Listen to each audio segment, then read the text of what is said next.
Hey guys, very good morning, very good afternoon, very good evening. This side JP Chauhan और आपका मौजूद है आपके प्री चैनल एक्सपोनेंशियल फिजिक्स के ऊपर। और दोस्तों आज अपन स्टार्ट करने वाले क्लास 12th। और जिन लोगों ने अगर क्लास 11th नहीं की है तो कहीं घबराने की आवश्यकता नहीं है, क्योंकि क्लास 12th के अंदर एक और चीज बता दूं मैं कि क्लास 11th में जो प्रॉब्लम आएगी उस प्रॉब्लम को भी मैं यहां पर लेता हुआ जाऊंगा कि 12th पे उसका इफेक्ट नहीं आ पाए। इस तरीके से पढ़ाऊंगा कि 12th पर 11th का इफेक्ट नहीं आएगा। पहली चीज तो ये। दूसरी चीज, आपको बोर्ड लेवल का भी फील दूंगा मैं यहां पर। भाई कहीं पर डेफिनेशन की रिक्वायरमेंट है तो डेफिनेशन लिखवाऊंगा, बोर्ड में किस तरह के क्वेश्चन आते हैं आपके यहां पर, तो बोर्ड वाला लेवल भी आपका यहां पर पूरा कवर होगा कि बोर्ड में डेफिनेशन आती है, बोर्ड में कौन सा डेरिवेशन आता है, तो सारे इंपॉर्टेंट पॉइंट्स यहां पर मार्क करवा दूंगा मैं। जहां कहीं भी आपका कोई भी बोर्ड वाला टॉपिक आएगा मैं लिखवा दूंगा बोर्ड्स। तो जब आप बोर्ड लेवल का जब पढ़ोगे, आप जब आपको रिवाइज करना होगा बोर्ड से पहले, तो क्या करोगे आप लिस्ट आउट बना लेना, लिस्ट आउट कर लेना, एक रेड पेन से लिखना। तो कॉपी पेन लेके बैठना है आपको, बिल्कुल क्लास की तरह क्लास चलेगी। ठीक है, तो जब भी मैं लिखूंगा, जब भी बता दूंगा मैं आपको, जैसे बोर्ड का मैं टॉपिक बताने वाला हूँ मैं बता दूंगा, तो उस समय आप क्या करो, रेड पेन से मार्क कर लेना उस टॉपिक को, एक अलग ही पेन से मार्क करना। रेड पेन हो गया या कोई भी ब्लैक पेन हो गया, उससे मार्क करना, ताकि आपको क्या आइडिया रहेगा कि बोर्ड में मुझे क्या क्या पढ़ना होता है। क्योंकि अपन यहां पर डिटेल स्टडी करने वाले, एडवांस लेवल की स्टडी करने वाले हैं, तो काफी चीजें एक्स्ट्रा होती है बोर्ड के अलावा। राइट दोस्तों, तो यहां पर अब जिन स्टूडेंट्स ने 11th अच्छे से नहीं पढ़ी है तो उनसे छोटी सी गुजारिश है, क्या है, मैंने एक वीडियो बनाया था how to manage class 11th with class 12th, कुछ 4-5 दिन पहले का ही वीडियो है, उस वीडियो को जाके देखना आप, ताकि आपका मैनेजमेंट जो होगा वो थोड़ा प्रॉपर हो जाएगा अगर आपने जाके मक्कारी की है क्लास 11th के अंदर।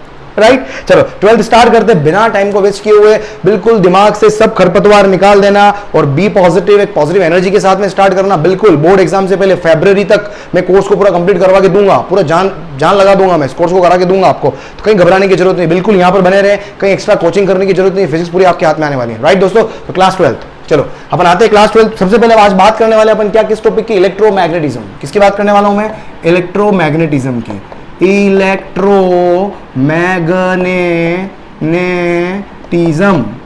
इलेक्ट्रोमैग्नेटिज्म की बात करने वाले हैं। इलेक्ट्रोमैग्नेटिज्म जो होता है वो बेसिकली, इसमें अपन 3 टॉपिक पढ़ते हैं। एक अपन पढ़ते हैं क्या, इलेक्ट्रोस्टैटिक्स, जो अपन आज स्टार्ट करेंगे। एक क्या होता है, इलेक्ट्रोस्टैटिक्स, जो अपन आज स्टार्ट करेंगे। इलेक्ट्रोस्टैटिक्स का मतलब क्या हो गया, इलेक्ट्रो और स्टैटिक्स दो चीजों से मिलकर बना होता है इलेक्ट्रोस्टैटिक्स। मतलब जब स्टैटिक्स का मतलब क्या होता है, रेस्ट, और इलेक्ट्रो का मतलब क्या हो गया, इलेक्ट्रिक चार्ज। इलेक्ट्रो मतलब something which is relevant to electric charge.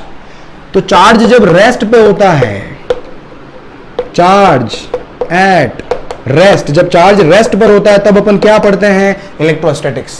जब भी चार्ज रेस्ट कंडीशन में होगा वो क्या पढ़ा जा रहा है, इलेक्ट्रोस्टैटिक्स, ब्रांच ऑफ फिजिक्स। दूसरा जो है वो क्या है, मैग्नेटिज्म। दूसरा पार्ट जो है इसमें आपको मिलेंगे चैप्टर 1 एनसीईआरटी का, चैप्टर 1 प्लस चैप्टर 2। ठीक है, चैप्टर 1 प्लस चैप्टर 2 इस एनसीईआरटी का इसमें कवर होता है। मैग्नेटिज्म का मतलब क्या हो गया, मैग्नेटिज्म मतलब होता है जब चार्ज जो होगा वो क्या होगा, कांस्टेंट स्पीड से मूव करेगा।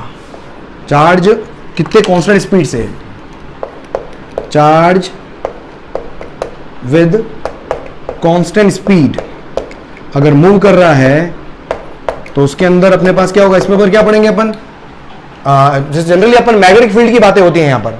करंट इलेक्ट्रिसिटी जो है दोनों के बीच की है, ट्रांसफॉर्मेशन स्टेज है। हालांकि करंट इलेक्ट्रिसिटी के अंदर भी मेरे पास क्या है, चार्ज एक कांस्टेंट स्पीड से मूव कर रहा होता है, एक rate of charge of flow अपन वहां पर बात करते हैं, वहां पर भी चार्ज के फ्लो की बात करते हैं, तो कहीं ना कहीं मैग्नेटिज्म का ही पार्ट माना जाता है। पर एक्चुअली मैग्नेटिज्म में अपन क्या पढ़ते हैं, मैग्नेटिक फील्ड, क्योंकि जब भी चार्ज मूविंग कंडीशन में होता है तो वो क्या लेके आता है, मैग्नेटिक फील्ड इंड्यूस करता है। तो यहां पर अपन क्या पढ़ेंगे, चैप्टर नंबर कौन सा, 3, 4, 5 और 6, और इनफैक्ट आपका एसी भी आ जाएगा। चैप्टर 3 आपका ये एनसीईआरटी के चैप्टर्स हैं, ये चैप्टर्स आपके मैग्नेटिज्म के पार्ट हो जाते हैं। ठीक है, और उसके बाद 3rd पार्ट आता है आपका, क्या पढ़ेंगे अपन, ईएम वेव्स। ईएम वेव्स जो आपका चैप्टर नंबर 8 है, ईएम वेव्स है ना एनसीईआरटी का। और ईएम वेव्स का ही एडवांस वर्जन फिर आगे बढ़ता है, कहां पर जाता है, ऑप्टिक्स के अंदर। क्योंकि ईएम वेव्स क्या हो गई, जो भी आपकी रोशनी आ रही है वो क्या ईएम वेव्स है। ठीक है, तो ईएम वेव्स के अंदर ही आपका ऑप्टिक्स आ जाता है यहां। तो इसके अंदर मेरे पास क्या आ जाएगा, अगर आप देखोगे तो इसके अंदर मेरे पास क्या मिलेगा, चैप्टर नंबर 8, 9, 10, 8, 9, 10 आ जाएगा आपके पास में। ठीक है, और इसके बाद में आगे वाला क्या आएगा, फिर मॉडर्न फिजिक्स आ जाएगी आपकी पूरी। तो ये पूरा का पूरा आपका सिलेबस होगा क्लास 12th का। ठीक है, तो इसको बिल्कुल आप अच्छे से देखते रहेंगे। ठीक है, चलो जल्दी से इसको लिख लो, आप जल्दी से बिठा देता हूं मैं, लिख लो इसको। ठीक है, चलो फिर इसके बाद हेडिंग डालना आप। हेडिंग डालो इलेक्ट्रोस्टैटिक्स। आज स्टार्ट करेंगे अपन क्या, इलेक्ट्रोस्टैटिक्स का चैप्टर नंबर 1।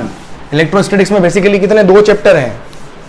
इलेक्ट्रोस्टैटिक्स में बेसिकली 2 चैप्टर हैं आपके, है ना, इलेक्ट्रिक चार्जेस एंड फील्ड्स, और दूसरा है electrostatic potential and capacitance. 2 chapter जो है, सबसे पहले हेडिंग डाल दो चैप्टर की आप, इलेक्ट्रोस्टैटिक्स और इलेक्ट्रोस्टैटिक्स। और इसके अंदर भी अपन क्या पढ़ने वाले हैं, इलेक्ट्रिक चार्जेस एंड फील्ड्स। इसके अंदर क्या पढ़ने वाले हैं अपन, इलेक्ट्रिक चार्जेस एंड फील्ड्स। ठीक है, चैप्टर की शुरुआत आपकी कहां से होती है, चार्ज से स्टार्ट होती है। सबसे पहले हेडिंग डालें आप, हेडिंग डाल दें आप इलेक्ट्रिक चार्ज। देखें आप क्या, इलेक्ट्रिक चार्ज, बिल्कुल कॉपी पेन लेके बैठना आप, ऐसे ही पढ़ाऊंगा पूरा साल भर। इलेक्ट्रिक चार्ज, इलेक्ट्रिक चार्ज को क्यू से डिनोट करेंगे अपन। होता क्या है इलेक्ट्रिक चार्ज, होता क्या है, तो इलेक्ट्रिक चार्ज का मतलब क्या हो गया, पहली बात तो ये क्या है, this is the property of a particle. क्या है, कोई भी पार्टिकल पूरे हिंदुस्तान के अंदर, वर्ल्ड के अंदर, शरीर के अंदर, आपके अंदर, सबके अंदर, किसी भी पार्टिकल की ऐसी प्रॉपर्टी जिसकी वजह से वो पार्टिकल के अंदर दम आ जाता है। पार्टिकल की ऐसी प्रॉपर्टी जिसकी वजह से पार्टिकल के अंदर इलेक्ट्रोस्टैटिक दम आ जाता है, इलेक्ट्रोस्टैटिक फोर्स आ जाता है। उसकी वजह से पार्टिकल जो होता है वो 2 पार्टिकल के बीच में एक इलेक्ट्रोस्टैटिक फोर्स ऑफ अट्रैक्शन और रिपल्शन लगने लग जाए, तो इसी प्रॉपर्टी को अपन क्या बोलते हैं, come on, electric charge. Right, तो क्या हो गया, इलेक्ट्रिक चार्ज क्या होता है, प्रॉपर्टी, ये क्या होती है, property of particle due to which, जिसकी वजह से क्या होता है, property of particle due to which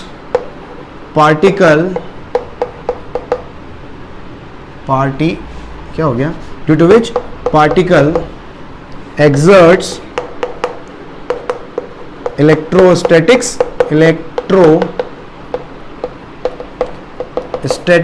force of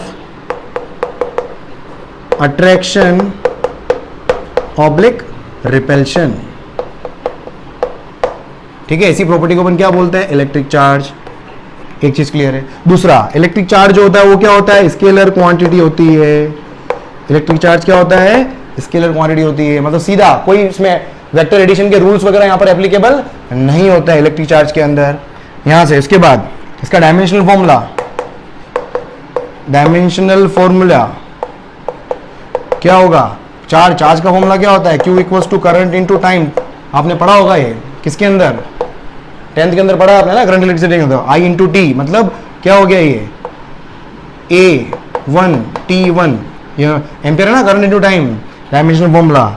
उसके बाद मेरे पास क्या है, electric charge unit, SI unit, electric charge की SI यूनिट जो होती है वो क्या होती है, कूलॉम साइंटिस्ट के नाम पर है, इसको आप C से लिखोगे। ये मतलब छोटी मोटी बातें हो गई आपके पास इलेक्ट्रिक चार्ज की, आई थिंक आपको समझ में आ गई होगी।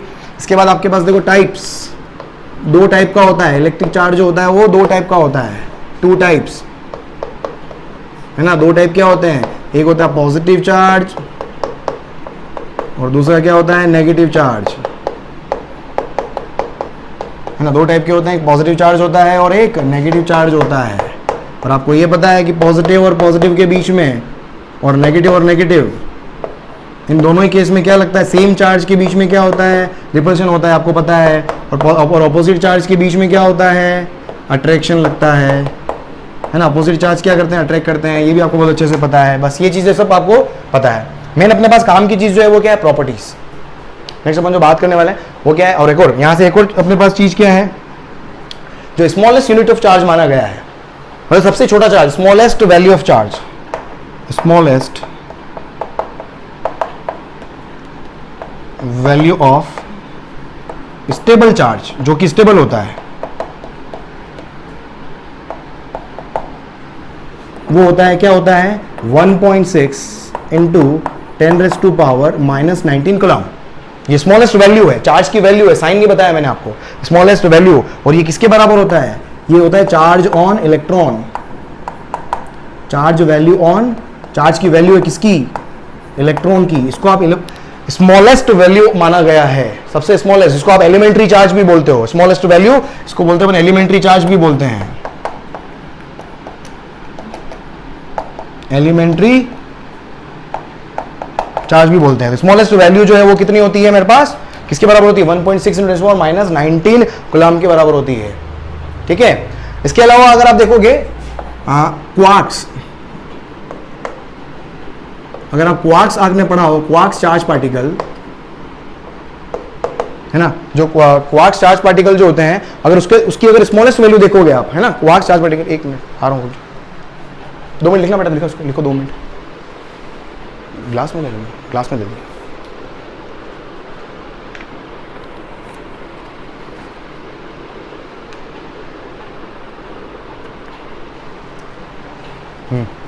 हाँ, कहा थे अपन, हाँ क्या बोल रहा था मैं, क्वार्क्स चार्ज पार्टिकल की अगर अपन बात करें, इसका चार्ज जो होता है वो क्या होता है, इसकी जो चार्ज की वैल्यू होती है वो क्या होती है, ±e/3 एंड ±2e/3।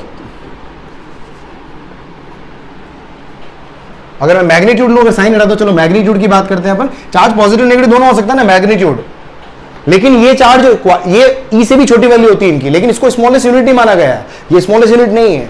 क्यों नहीं है? क्योंकि ये अनस्टेबल होते हैं, ये एग्जिस्ट तो करते हैं लेकिन बहुत ही कम टाइम के लिए एग्जिस्ट करते हैं। इसलिए क्या बोला मैंने कि smallest value of stable charge वो कौन सी होती है? इलेक्ट्रॉन के चार्ज के बराबर होती है, 1.6 × 10⁻⁻19। तो ये क्या हो गया? दिस इज, ये स्मॉलेस्ट नहीं है, नॉट स्मॉलेस्ट। और स्मॉलेस्ट क्यों नहीं है? क्योंकि ये क्या है? अनस्टेबल है, वो ज्यादा टाइम के लिए अनस्टेबल चार्ज है, ज्यादा टाइम के लिए ये एग्जिस्ट नहीं करता है। इसके अंदर पढ़ोगे आप एनसीईआरटी, अप क्वार्क 2 टाइप के होते हैं, 2 तरह के चार्ज मैंने क्यों बताया, एक होता है अप क्वार्क और एक होता है डाउन क्वार्क। ठीक है, 2 तरह के चार्ज आगे जाके पढ़ोगे आप। ठीक है, अब मैं रोज होमवर्क दूंगा, उसमें ध्यान रखना, कुछ चीजें मैं पढ़ने के लिए भी बोलूंगा और स्पेशली मैं एनसीईआरटी पढ़ने के लिए बोलूंगा आपको। बार बार एनसीईआरटी में ये पढ़ना है, ये पढ़ना है, बार बार बोलूंगा, तो वो चीज बिल्कुल अच्छे से कर लेना, बिल्कुल भी मक्कारी मत करना। ठीक है, जल्दी से लिख लो इसको, आप लिख लो, जल्दी से लिख लो। ठीक है, चलो नेक्स्ट हेडिंग डालना आप, इसके बाद नेक्स्ट हेडिंग डालो, properties of electric charge, very important, properties of electric charge, properties of electric charge, properties of electric charge, heading डालो।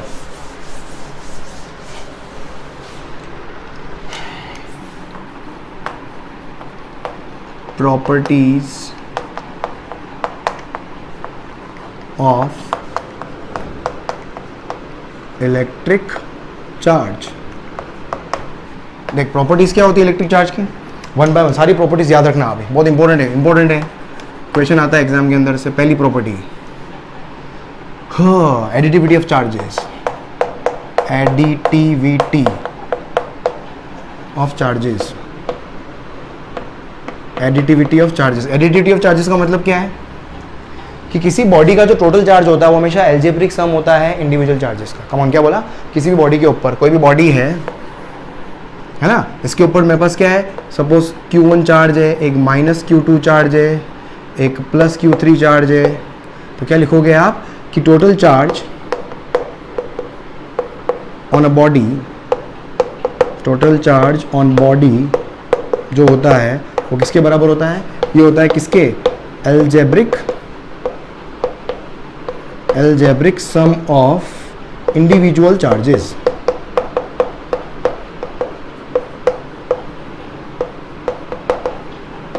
Algebraic sum of individual charges. तो यहां से टोटल बॉडी के ऊपर अगर मैं चार्ज लिखूं तो क्या हो जाएगा? Q equals to individual charges का एल्जेब्रिक सम, मतलब विद साइन ऐड करना है, Q1 plus -Q2 plus Q3, ये हो गया मेरे पास टोटल चार्ज।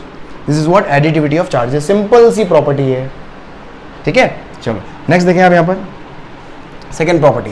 सेकंड प्रॉपर्टी जो होती है, मैं आपको देखो, एक चीज ध्यान रखना है यार, देखो बहुत सारी, एक छोटे से टॉपिक के अंदर सुनाने को बहुत सारी कहानियां हैं, तो बहुत सारे बोलते होंगे शुरू के अंदर। आप देखना काफी इंस्टीट्यूट के अंदर बहुत डिटेल के अंदर अननेसेसरी चीजें इतनी सारी पढ़ा देते हैं जहां से कुछ भी नहीं आने वाला है। देखो 2 तरह के चैनल होते हैं, एक तो अपन बिल्कुल कॉम्पिटिटिव पॉइंट ऑफ व्यू से पढ़ रहे हैं, तो कॉम्पिटिशन में जो चीजें आपको चाहिए वो सारी चीजें लाके दूंगा मैं। तो कहां पर डिटेल में जाना है और कहां पर डिटेल में नहीं जाना है तो वो टोटल मुझ पे छोड़ दो, आप मुझ पे आप आंख बंद करके विश्वास करो। इसके अंदर बिल्कुल भी कंफ्यूज मत होना कि सर इसमें ये आपने ये करवाया, किताब में ये दिया हुआ, उसमें ये नहीं करवाया, वो नहीं करवाया, ब्ला ब्ला ब्ला ब्ला ब्ला।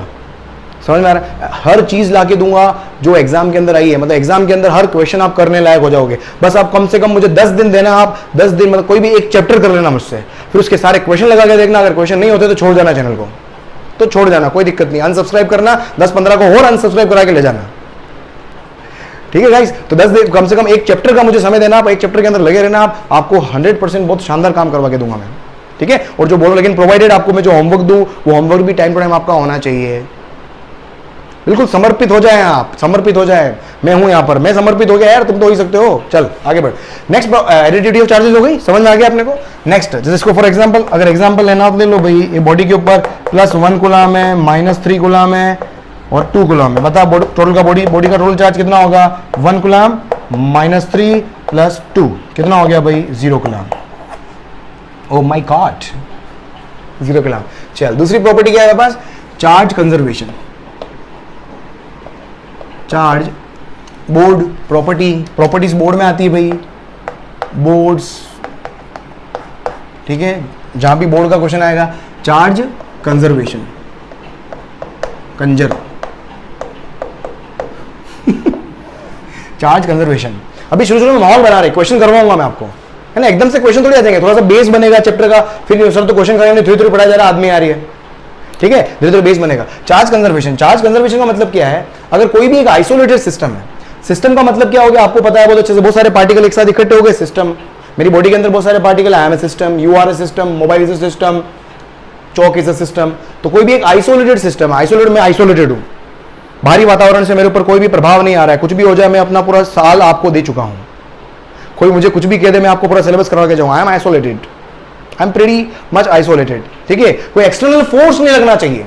तो कोई भी एक आइसोलेटेड सिस्टम है ना, ये क्या है? Isolated system.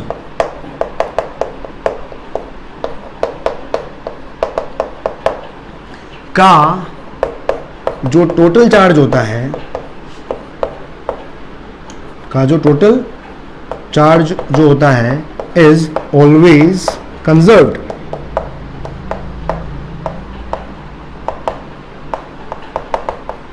समझ में आ रहा है कि total charge of any isolated body और a system is always conserved, ठीक है। अब फॉर एग्जांपल इसके अंदर मैं देखता हूं, मैंने बोला फॉर एग्जांपल इसके अंदर +2 कूलम यहां पर है, +3 कूलम यहां पर है और एक -1 कूलम यहां पर है और +4 कूलम ये है, ठीक है। अब मैंने क्या करा, इस बॉडी को हिलाया, टिक टिक टिक टिक टिक टिक हिलाया मैंने। हिलाने से क्या होगा? आपस में इंटरैक्ट करेंगे पार्टिकल्स, उसकी वजह से चार्ज का एक्सचेंज होगा। जब भी बॉडी टच होती है तो चार्ज का एक्सचेंज होता है। किस तरीके से होता है अभी आगे देखेंगे अपन। तो मैंने हिलाया, गुर गुर गुर हिलाया मैंने। अब मैं देखता हूं, मैंने क्या देखा, पहले वाले का चार्ज हो गया +1 कूलम, दूसरे वाले का चार्ज हो गया +2 कूलम, तीसरे वाले का चार्ज हो गया +1 कूलम। तो बताओ चौथे वाले का चार्ज क्या होगा? क्या बोला कि आइसोलेटेड सिस्टम का टोटल चार्ज जो होता है वो हमेशा क्या रहता है? कंजर्व रहता है। टोटल चार्ज पहले क्या था? 2 + 3 -1 + 4, 4 में से गया 3, 3 + 3 6 और 2 8 कूलम। इसका भी टोटल चार्ज क्या रखना है? 8 कूलम ही रखना है। मतलब 1 + 2 + 1 + क्वेश्चन मार्क = 8। Total charge 8। तो मेरे पास क्या होता है? क्वेश्चन मार्क जो भी है वो कितना आ जाएगा? देख लो, 2 3 4, तो 8 - 4 कितना हो गया? 4 कूलम। समझ में आ रहा है? तो 4 कूलम क्या हो गया? इसके ऊपर हो गया charge. This is what? Charge conservation, ठीक है। चलो नेक्स्ट अपने पास क्या है? नेक्स्ट प्रॉपर्टी जो है वो क्या है? Charge is invariant. Charge is invariant. Charge जो होता है वो क्या होता है? इनवेरिएंट होता है। चार्ज क्या होता है? इनवेरिएंट होता है। चार्ज इनवेरिएंट का मतलब क्या हो गया? आपने मास के बारे में पढ़ा होगा। देख, मास का फॉर्मूला आपने पढ़ा होगा, m = m0 √1 - v² / c²। इसको अपन क्या बोलते हैं? Rest mass. पार्टिकल, ये क्या होता है? पार्टिकल का रेस्ट मास है। मतलब पार्टिकल का जो मास होता है वो इसकी स्पीड पे डिपेंड करता है। ये v क्या है? Speed of the particle. c क्या है? स्पीड ऑफ प्रकाश, लाइट की स्पीड। तो अगर आप स्पीड चेंज कर रहे हो, देखो यहां पर, तो अगर आप देखोगे यहां पर, अगर मैं v को इंक्रीज कर रहा हूं, ठीक है, तो ये वाला फैक्टर बढ़ेगा, ये वाला फैक्टर बढ़ेगा, तो ये टोटल फैक्टर मेरे पास क्या होगा? कम होगा। समझो, ये वाली चीज मेरे पास बढ़ेगी तो 1 में से जितनी ज्यादा माइनस कर रहा हूं तो ये वाली चीज क्या होगी, डिक्रीज होगी, समझे आप।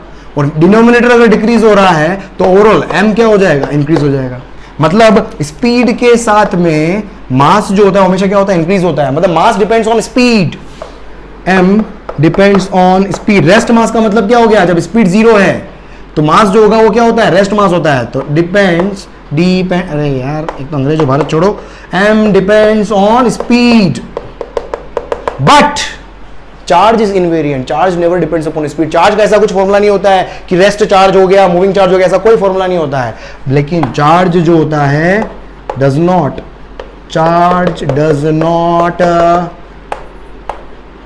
Very with speed, does not very with speed. Clear, चलो जल्दी से लिख लो इसको। देख नेक्स्ट प्रॉपर्टी देखें अपन यहां पर, नेक्स्ट प्रॉपर्टी देख मेरे पास क्या होगी, कहाँ गया यार भाई, सब गायब हो गया। देख फोर्थ प्रॉपर्टी लिखो, fourth property very very important, boards. देख बाकी सारा मैं कंप्यूटर के हिसाब से पढ़ा ही नहीं हूं, लेकिन बोर्ड्स के अंदर जनरली जहां से क्वेश्चन आते हैं वहां स्पेशली बोर्ड लिखवा रहा हूं, बाकी सारा तो पढ़ना ही है कंप्यूटर के हिसाब से, लेकिन बोर्ड के अंदर थोड़ा स्पेशली इस पे ज्यादा ध्यान देना है, ठीक है। चलो फोर्थ प्रॉपर्टी तो होती है, वो क्या होती है, लिखो charge quantization, charge quantization, quantization very very important. एक चार्ज क्वांटाइज, देखो क्वांटाइज वर्ड का मतलब क्या होता है, क्वांटाइज मतलब कोई भी चीज काउंटेबल होती है ना तो वहां पर अपन क्वांटाइजेशन की बात करते हैं। कोई भी चीज काउंटेबल होती है ना, जैसे मैं मार्कर काउंट कर पा रहा हूं 1 2 3, there are 3 markers, there are 3 chalks inside, there are 32 teeths. Teeths ही बोलते हैं क्या, टूथ होता है और टीथ होता है, टीथ्स नहीं टीथ। हेयर्स के बारे में क्या ख्याल है, काउंट कर पा रहे हो क्या? हाँ बहुत टाइम दिमाग मतलब कश्मकश हो जाएगी, अजीबो गरीब दिमाग खराब हो जाएगा। There are 2 eyes, 2 fingers, 5 fingers नहीं 4 फिंगर्स, एक थंब, एक मोबाइल, एक तू एक में। क्वांटाइजेशन जहां पर काउंट कर पाते हो चीजों को, चार्ज क्वांटाइजेशन। तो यहां पर भी मेरे पास क्या, तो किसी भी बॉडी के ऊपर जो चार्ज जो होता है, किसी भी बॉडी के ऊपर चार्ज जो होता है वो हमेशा क्या होता है, मिनिमम जो चार्ज था ना, पॉसिबल चार्ज क्या लिखवाया था मैंने, इलेक्ट्रॉन का charge, smallest unit of charge, elementary charge. तो किसी बॉडी के ऊपर जो चार्ज होता है वो हमेशा एलिमेंट्री चार्ज का इंटीजर मल्टीपल होता है। मतलब या तो चार्ज क्या होगा, ई होगा, या 2e होगा, या 3e होगा। इंटीजर मतलब 1 2 3 4 इंटीजर वैल्यू होती है, तो चार्ज जो होगा किसी बॉडी के ऊपर वो हमेशा क्या होगा, इंटीजर मल्टीपल होता है एलिमेंट्री चार्ज का। क्या बोल रहा हूं कमान, कि क्या बोला मैंने, कि चार्ज ऑन एनी बॉडी, कि charge on any body, charge on any body is integer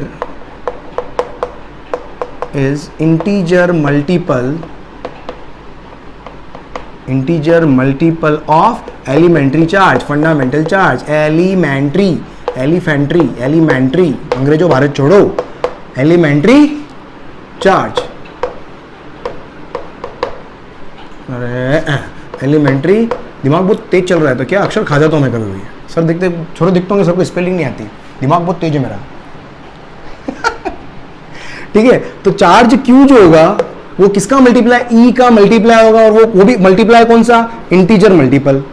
तो Q इक्वल्स टू क्या होगा, NE होगा। ये N जो है वो क्या है, इंटीजर, N क्या है, इंटीजर है, और इसकी वैल्यू क्या होगी 1 2 3 एंड सो ऑन इनफाइनाइट।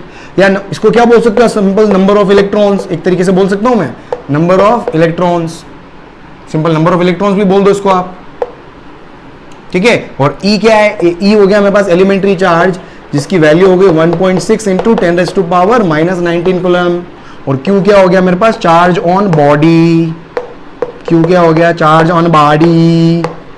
अब देखो चार्ज पॉजिटिव भी हो सकता है, नेगेटिव भी हो सकता है। तो जब चार्ज पॉजिटिव होगा तो पॉजिटिव साइन, जब चार्ज नेगेटिव होगा तो नेगेटिव साइन, ठीक है। अब मैं देखो फॉर एग्जांपल, अब मैं चार्ज अगर लिखूं तो चार्ज की पॉसिबल वैल्यूज क्या क्या है, या तो चार्ज हो सकता है मेरे पास +E, +2E, +3E and so on, +NE बोल सकते हो आप। या चार्ज क्या होगा मेरे पास, नेगेटिव में हो सकता है -E, -2E, -3E, -NE, ऐसे हो सकता है मेरे पास। कभी भी चार्ज मेरे पास, मैं बोल रहा हूं कि भाई मैंने बोला चार्ज, मैंने बोल दिया कि E/2, नॉट पॉसिबल। समझ में आ रहा है? E/3 नॉट पॉसिबल, या -E/3 नॉट पॉसिबल, क्योंकि ये इंटीजर मल्टीपल में नहीं है, ठीक है। लेकिन अब यहां पर एग्जाम बोर्ड के अंदर एक क्वेश्चन आता है, this is applicable for only microscopic level of charges.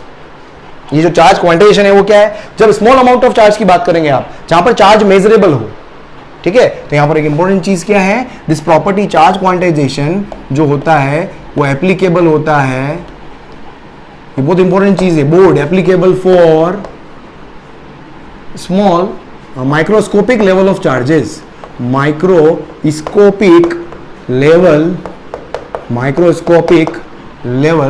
Of charges.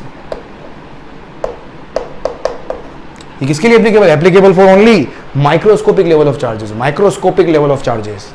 समझ में आ रहा है? माइक्रोस्कोपिक लेवल का मतलब क्या हो गया? Small amount of charge.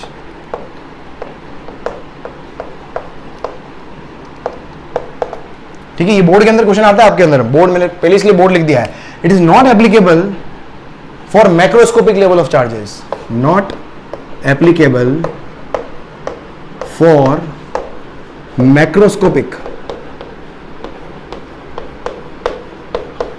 Macroscopic level of charge. क्योंकि मैक्रोस्कोपिक लेवल का मतलब क्या हो गया? जहां पर चार्ज का कंटिन्यूस स्प्रेड होता है, जहां पर चार्ज काउंट नहीं, मतलब बहुत सारे इलेक्ट्रॉन, कंटिन्यूस स्प्रेड, कंटिन्यूस मतलब माइक्रोस्कोपिक लेवल ऑफ चार्जेस मतलब क्या हो गया? कंटिन्यूस स्प्रेड ऑफ चार्ज जहां पर भी होगा, क्योंकि वहां पर इलेक्ट्रॉन क्या होंगे? कहां काउंट करने बैठोगे आप? तो कंटिन्यूस स्प्रेड ऑफ चार्ज। अगर मैं बोलूं एक बॉडी के ऊपर दो ही चार्ज है, ये दो इलेक्ट्रॉन है, तो कंटिन्यूस स्प्रेड है क्या? ये नहीं है। लेकिन मैं बोलूंगा कंटिन्यूस स्प्रेड ऑफ चार्ज, तो मैक्रोस्कोपिक लेवल के लिए एप्लीकेबल नहीं है, क्योंकि वहां पर अपन चार्ज को काउंट नहीं कर सकते हैं। समझ रहे? बोर्ड के अंदर बहुत ही प्यारा सा क्वेश्चन है, देख इसमें। अब इसके अंदर क्वेश्चन, अब एग्जाम के अंदर क्वेश्चन क्या आता है कि भाई फाइंड, ये बहुत स्टैंडर्ड क्वेश्चन है, find number of electrons in 1 coulomb charge. ये रिजल्ट याद भी कर लेना, 1 कूलम चार्ज के अंदर कितने नंबर ऑफ इलेक्ट्रॉन्स होंगे? नंबर ऑफ इलेक्ट्रॉन्स कितने होंगे 1 कूलम चार्ज के अंदर? तो भाई देख Q इक्वल्स टू, ठीक है, N मल्टीप्लाइड बाय E होता है। समझ में आ रहा है? 1 कूलम चार्ज, तो कूलम मैंने मैग्नीट्यूड लिखा है सिंपल यहां पर। चार्ज मुझसे बोला find number of electron in 1 coulomb charge. अब 1 कूलम चार्ज ने बोला है भाई मेरे को नेगेटिव या पॉजिटिव तो कुछ बोला नहीं, सीधा मैग्नीट्यूड लो सीधा, तो Q हो गया 1, N मुझे मालूम करना है, E की वैल्यू कितनी होती है मेरे पास? 1.6 इंटू 10⁻⁻19, तो N की वैल्यू कितनी हो गई? 1/1.6 इंटू 10⁻⁻19, तो ये कितना हो जाएगा भाई? ये शायद आपके पास दाम दीम 60/1.6 इंटू 10⁻18, ये देख इसको करेगा तो ये आ गया 100/16, ये हो जाएगा 25/4, 4/25 कितना होता है? 12.5 ज़्यादा 6.25। अरे भाई 4 काट दिया है, 25 काट दिया मेरे लालो, 4 छंग 24, 4 दूनी 8, 4 पंजे 20, 6.25 इंटू 10⁻18। ये बहुत स्टैंडर्ड रिजल्ट याद कर लेना कि 1 कूलम में कितने इलेक्ट्रॉन, भाई इतने इलेक्ट्रॉन तो 1 कूलम चार्ज बनेगा। ठीक है, तो जल्दी से इसको नोट कर, जल्दी से लिख ले इसको, जल्दी लिख ले। हाँ देख यहाँ पर एक बढ़िया क्वेश्चन करते हैं अपन, देख क्वेश्चन लिख जैसे मेरे को लिखा find total positive charge in 36 gram of water. 36 gram of water के अंदर टोटल पॉजिटिव चार्ज कितना होगा वो निकालना है मुझे। देख ट्राई कर, पोज करके ट्राई करो उसको। देख चार्ज कितना चार्ज होगा, चार्ज देख सिंपल, देख इसको सॉल्व करें अगर अपन, चार्ज का फॉर्मूला क्या होता है? Q equals to N into e होता है ना, बस मुझे N निकालना है। N अगर आ जाए, नंबर ऑफ इलेक्ट्रॉन अगर आ जाए, एक सिंपल सी बात है, इन वाटर के अंदर देख वाटर क्या है मेरे पास? न्यूट्रल है। वाटर की अगर बात करें मेरे पास क्या है? H2O, मतलब 2 हाइड्रोजन और 1 ऑक्सीजन। पॉजिटिव चार्ज के लिए रिस्पॉन्सिबल कौन होता है? प्रोटॉन होता है ना, जितना पॉजिटिव, क्योंकि ये क्या है? न्यूट्रल है। ये क्या है? न्यूट्रल है, तो जितना पॉजिटिव उतना ही नेगेटिव होगा। तो एक इसमें अगर मैं नंबर ऑफ प्रोटॉन्स की बात करूं तो 1 प्रोटॉन इसमें, 1 प्रोटॉन इसमें और 8 प्रोटॉन इसमें हो गए। इलेक्ट्रॉन की बात करूंगा तो भी 8 इलेक्ट्रॉन इधर, 1 इलेक्ट्रॉन इधर, 1 इलेक्ट्रॉन इधर, तो टोटल कितने हो गए मेरे पास 10 नंबर ऑफ, मतलब एक मॉलिक्यूल में यहां पर अगर देखोगे तो H2O के 1 H2O में देख नंबर ऑफ प्रोटॉन्स अगर मैं लिखूं कितने आ गए 10 H2O के एक मॉलिक्यूल में। अगर मेरे पास 36 ग्राम के अंदर टोटल कितने नंबर ऑफ मॉलिक्यूल होते हैं अगर वो आ जाए तो उसको मैं 10 से मल्टीप्लाई कर दूंगा तो मेरे पास नंबर ऑफ प्रोटॉन्स आ जाएंगे। समझ में आ रहा है क्या बोल रहा हूं मैं? तो आपको क्या करना पड़ेगा 36 ग्राम के अंदर नंबर ऑफ मॉलिक्यूल्स निकाल लो। तो देखो यहां पर, तो अगर मुझे वाटर का पता है तो देखो क्या होगा, एवोगैड्रो कॉन्सेप्ट यूज करोगे आप, तो इन 18 ग्राम एवोगैड्रो कॉन्सेप्ट है ना कि एक मोल के अंदर नंबर ऑफ प्रोटॉन्स या नंबर ऑफ मॉलिक्यूल्स या नंबर ऑफ मॉलिक्यूल्स जो होते हैं वो कितने होते हैं 6 × 10⁻23, 6.02 होता है पर 6 ले रहे हैं। तो इन 18 gram of H2O number of H2O कितने होंगे 6 × 10⁻23, तो 36 ग्राम में कितने हो जाएंगे मल्टीप्लाइड बाय 2, भाई 18 ग्राम में इतने हैं तो 36 ग्राम में कितने होंगे, तो ये हो जाएगा 2 × 6 × 10⁻23, तो कितना हो गया, ये हो जाएगा 12 × 10⁻23। ये क्या आ गया, नंबर ऑफ मॉलिक्यूल्स आ गए 36 ग्राम के अंदर। तो टोटल नंबर ऑफ प्रोटॉन्स लिख सकते हो यहां से, तो टोटल प्रोटॉन कितने हो गए मेरे पास, वही मेरे को पॉजिटिव चार्ज निकाल के देगा। तो टोटल प्रोटॉन इक्वल्स टू कितना हो गया एक मॉलिक्यूल के अंदर कितना है 10, तो इतने मॉलिक्यूल के अंदर कितना हो जाएगा, तो 12 × 10⁻23, तो ये हो जाएगा 12 × 10⁻24, ये नंबर ऑफ प्रोटॉन्स आ गए। तो ये मेरे पास क्या आ गया, ये 36 ग्राम के अंदर नंबर ऑफ प्रोटॉन्स है, मतलब n है, तो पॉजिटिव चार्ज कितना हो गया, तो Q इक्वल्स टू क्या हो गया n multiplied by E, n कितना है 12 × 10⁻24 और E की वैल्यू होती है आपके पास 1.6 × 10⁻23 कूलम। तो ये मेरे पास क्या आ गया, आंसर आ गया। इससे फायदा आपके पास, अब यहां से देखो कितना पॉजिटिव, अगर मैं आपको नेगेटिव चार्ज पूछूं तो टोटल नेगेटिव चार्ज कितना होगा, अगर मैं बोलूं कि टोटल नेगेटिव चार्ज बताओ वो भी निकाल सकते हो, तो टोटल नेगेटिव चार्ज क्या होगा, Q equals to minus any हो जाएगा, माइनस एनी मतलब ये हो गया मेरे पास, ये हो जाएगा आपका कितना माइनस का 12 × 10⁻24 इंटू 1.6। कैलकुलेशन कहीं देख लेना भाई यार, मैं पूरी कोशिश करता हूँ दिलो जान से काम सही कर लूँ, पर स्टिल कभी मिस्टेक हो जाए तो माफ करना। समझ में आ गया, एक जल्दी से लिख, इसको जल्दी से लिख ले। चलो इसका एक और क्वेश्चन देखिए, एक और क्वेश्चन करते हैं।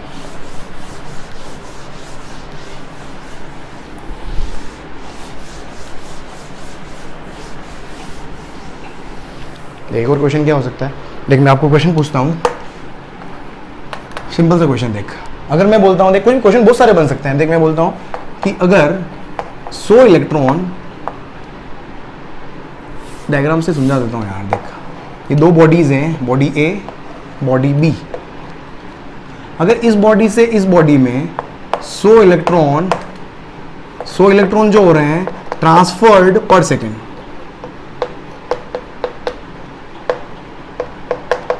ट्रांसफर्ड पर सेकेंड, हर सेकेंड के अंदर कितने 100 इलेक्ट्रॉन अगर ट्रांसफर हो रहे हैं। अब सोचो इस बॉडी से इस बॉडी में अगर इलेक्ट्रॉन ट्रांसफर हो रहे हैं तो ये वाली बॉडी के अंदर क्या आएगा, एक्सेस ऑफ इलेक्ट्रॉन। तो जहां पर एक्सेस ऑफ इलेक्ट्रॉन होते हैं वहां पर वो बॉडी हमेशा क्या बनती है, नेगेटिवली चार्ज। और जिस बॉडी से, ये आपको पता है, जो इलेक्ट्रॉन लेता है वो नेगेटिवली चार्ज बन जाता है, जहां से इलेक्ट्रॉन निकलते हैं वो पॉजिटिवली चार्ज बन जाता है, ये अपन ने पढ़ा है। तो ये बन जाएगा तो इसने क्या पूछा है कि किसी भी एक बॉडी के ऊपर अगर 1 कूलम, या बोलूं मैं 1 कूलम चार्ज, दोनों शुरू में न्यूट्रल है, दोनों न्यूट्रल है, ऐसे कर लो, एक काम करो, दोनों शुरुआत में क्या न्यूट्रल है, किसी तरह से अपन ने इलेक्ट्रॉन ट्रांसफर कर दिए। तो इसने पूछा है कि 1 कूलम चार्ज को पहुंचने में कितना टाइम लगेगा, find time to charge A by 1 coulomb. Magnitude लिख रहा हूं, हालांकि ए मेरे पास क्या बनेगा नेगेटिव, या बी लिख लो, बी को 1 कूलम, बी क्या बनेगा पॉजिटिव में 1 कूलम बनेगा। टाइम पूछा है, देखो अब 100 इलेक्ट्रॉन 1 सेकंड में, यहां देखो अब ट्रांसफर्ड पर सेकंड, यहां 100 इलेक्ट्रॉन को ट्रांसफर होने में कितना टाइम लग रहा है। देख देख क्या सॉल्यूशन, पोज करके कर, कुछ ट्राई कर, इसको ट्राई कर। देख टाइम फॉर कितना 100 इलेक्ट्रॉन, 100 इलेक्ट्रॉन को ट्रांसफर होने में टाइम कितना लग रहा है? 1 सेकेंड, ये दिया हुआ है। अब कितने इलेक्ट्रॉन यहां पर मैं ट्रांसफर करूं कि 1 कूलम बनेगा? तो 1 कूलम के लिए क्या बोलो, अगर वो आ जाए तो अपना काम हो जाएगा। तो for 1 coulomb number of electrons कितने थे? अभी निकाला है पहले वाला क्वेश्चन अपन है 6.25, याद कर लो ये 10⁻18। 1 कूलम में कितने इलेक्ट्रॉन होते हैं? इतने इलेक्ट्रॉन होते हैं। तो यहां से देखो, तो 100 इलेक्ट्रॉन को ट्रांसफर करने में टाइम कितना लग रहा है? तो 400 इलेक्ट्रॉन टाइम लग रहा है मेरे पास कितना? 1 सेकेंड। 1 इलेक्ट्रॉन को ट्रांसफर होने में कितना लगेगा? 1/100 सेकेंड। तो इतने इलेक्ट्रॉन को ट्रांसफर करने में कितना लगेगा? तो 6.25 इंटू 10⁻18 को ट्रांसफर करने में कितना टाइम लगेगा? तो 1/100 इंटू 6.25 इंटू 10⁻18। तो फाइनली आपके पास एक आंसर कितना आ गया? तो यहां से मेरे पास कितना आ गया? तो टोटल टाइम कितना आ जाएगा मेरे पास 1 कूलम के लिए? तो 6.25 इंटू 10⁻16 सेकेंड। 6.25 इंटू 10⁻16 सेकेंड, ये टाइम आ गया मेरे पास। क्लियर? आई थिंक समझ में आ गया होगा आपको। ठीक है, चलो नेक्स्ट देखो। यहां पर अब और क्या कर सकते हैं अपन? यहां पर एक इंपॉर्टेंट नोट लिखे हैं आप, यहां पर देखो नोट, ये बोर्ड के लिए, बोर्ड में आया हुआ है, बोर्ड में क्वेश्चन आया हुआ है। बोर्ड्स भी कराऊंगा, कॉम्पिटिटिव लेवल भी टच करूंगा। सिर्फ मुझे एक चैप्टर का टाइम देना, आपको खुद को एहसास हो जाएगा कि भाई क्या करा दिया, क्या करवा दिया। पर रेगुलर पढ़ना, नहीं तो थोड़े टाइम बाद समझ में नहीं आएगा, फिर बोलोगे सर अच्छा नहीं पढ़ाते हैं। रोज पढ़ो, रोज पढ़ो। चल देख, बोर्ड्स के बोर्ड एक पॉइंट इसके अंदर क्या है देखो। अब मुझे एक चीज बताओ, इस बॉडी से इस बॉडी के अंदर इलेक्ट्रॉन गए, बॉडी के अंदर इलेक्ट्रॉन गए, तो जिस बॉडी के अंदर अगर एक बॉडी नेगेटिवली चार्ज है और एक बॉडी पॉजिटिवली चार्ज है, तो किस बॉडी का मास ज्यादा होगा? सोचो, किस बॉडी का मास ज्यादा होगा? देखो इलेक्ट्रॉन अगर इस बॉडी से इस बॉडी में इलेक्ट्रॉन अगर जा रहे हैं, ये बॉडी अगर इलेक्ट्रॉन ले रही है, दोनों आइडेंटिकल बॉडीज थी, आइडेंटिकल चार्ज था। अब इस बॉडी से इस बॉडी में चार्ज जा रहा है, इलेक्ट्रॉन जा रहे हैं, तो जिस इसके पास क्या जा रहा है? मास जा रहा है, क्योंकि इलेक्ट्रॉन का मास होता है। ठीक है, इलेक्ट्रॉन का मास होता है 9.11 × 10⁻31 किलोग्राम, आपने पढ़ा हुआ है। तो एक नेगेटिवली चार्ज आइडेंटिकल बॉडी का मास हमेशा पॉजिटिवली चार्ज आइडेंटिकल बॉडी से ज्यादा होता है। क्या बोल रहा हूं कि नेगेटिवली 0.1 की same magnitude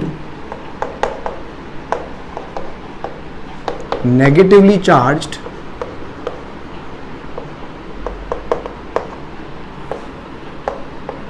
body mass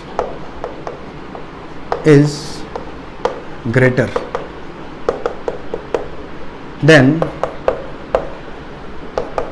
that of positively charged identical body।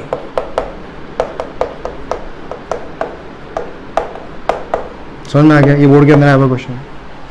इसके अलावा एक और क्वेश्चन बोर्ड में पूछा गया, रीजनिंग क्वेश्चन बोर्ड के अंदर पूछे हुए हैं कि एक चार्ज्ड बबल का साइज जो होता है वो हमेशा अनचार्ज बबल से ज्यादा होता है। क्या बोला मैंने? कम ऑन सोचो, क्या बोला? रीजन सोचो, रीजन सोचो। अभी रीजन लिखवा रहा हूं कि चार्ज्ड बबल साइज मतलब रेडियस, साइज मतलब radius, size is greater than uncharged bubble, than uncharged bubble. Reason क्या हो गया इसका? अगर एक चार्ज बबल है, देखो चार्ज एक बॉडी के ऊपर एक ही रह सकता है एट ए टाइम, या तो पॉजिटिवली चार्ज बॉडी होगी या नेगेटिवली चार्ज बॉडी होगी। अब होता क्या है कि जो चार्ज बॉडी का साइज ज्यादा होने का रीजन क्या है कि जब भी बॉडी के ऊपर चार्ज होगा, सपोज ये पॉजिटिवली चार्ज बॉडी है, तो सेम चार्ज के बीच में क्या होता है? हमेशा रिपल्शन लगता है। सेम चार्ज के बीच में क्या लगता है? हमेशा रिपल्शन लगता है। तो सेम चार्ज के बीच में रिपल्शन की वजह से उसका साइज क्या हो जाता है? बढ़ जाता है। सेम चार्ज के बीच में रिपल्शन की वजह से क्या हो जाता है? साइज बढ़ जाता है। Due to repulsion acting among charges. समझ में आ गया? चलो जल्दी इसको नोट कर लो, जल्दी नोट कर लो, फिर आगे बढ़ते हैं। आगे बढ़े सही, नोट कर ली।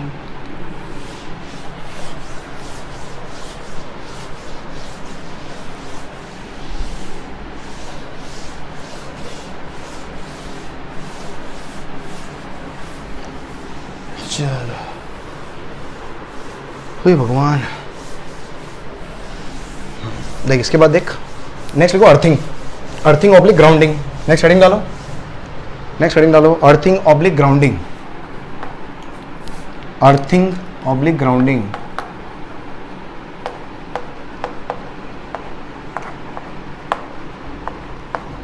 इसका बहुत बड़ा कॉन्सेप्ट है, कभी फुर्सत मिली तो बहुत अच्छे से इसको, पर अभी कॉम्पिटिटिव में कितना रिक्वायरमेंट है उतना अपन करेंगे अर्थिंग और ग्राउंडिंग का कॉन्सेप्ट, अदरवाइज बहुत डिटेल कॉन्सेप्ट है ये।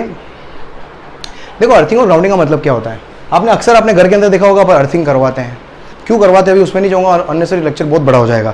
अर्थिंग का एक सेपरेट लेक्चर बना दूंगा कभी मैं, उसमें आपको बहुत फील आएगा, फील करवाऊंगा एकदम शानदार। कुल मिला के अर्थिंग का पर्पस क्या होता है, या सुन ही लो।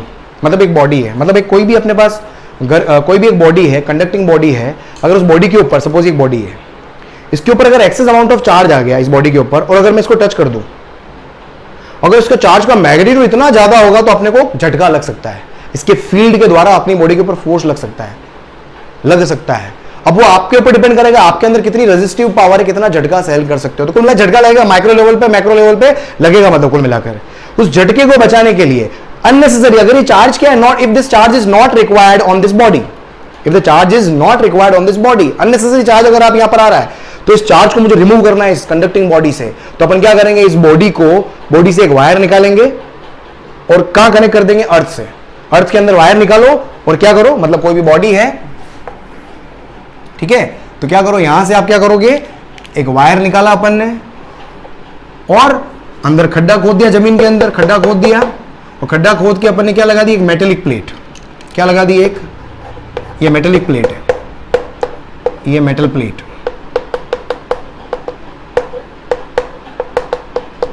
ठीक है, और यहां पर अपन ने कोल यहां पर डाल दिया, कोल एंड नमक को क्या बोलते हैं यार, NaCl लिख दो यार, सॉल्ट का मिक्सचर अपन डाल दें, ताकि कंडक्टिविटी, कोल और सॉल्ट का मिक्सचर क्या है, कंडक्टिविटी बढ़ाने के लिए। मतलब यहां पर जो भी प्लेट, ये प्लेट जो है मेटेलिक प्लेट है, यहां से वायर आया, मेटेलिक प्लेट में आया, और मेटेलिक प्लेट वापस क्या सराउंडिंग में कनेक्टेड है, ताकि जो भी चार्ज इधर से अर्थ के साथ में शेयर हो रहा है, क्यों होगा बताऊंगा अभी मैं, ये चार्ज वापस क्या पूरी अर्थ के अंदर फैल जाए। हमेशा एक कंडक्टर की बॉडी होती है, अपनी बॉडी की प्रॉपर्टी, अपन क्या है कंडक्टिंग है, अपनी प्रॉपर्टी क्या होती है, या एक कंडक्टर इसकी प्रॉपर्टी क्या होती है, इसके ऊपर जो भी चार्ज ऐड करोगे, तरीके बताऊंगा अभी कैसे ऐड करते हैं, तो इसके ऊपर चार्ज होता है वो यूनिफॉर्म डिस्ट्रीब्यूट हो जाता है हमेशा।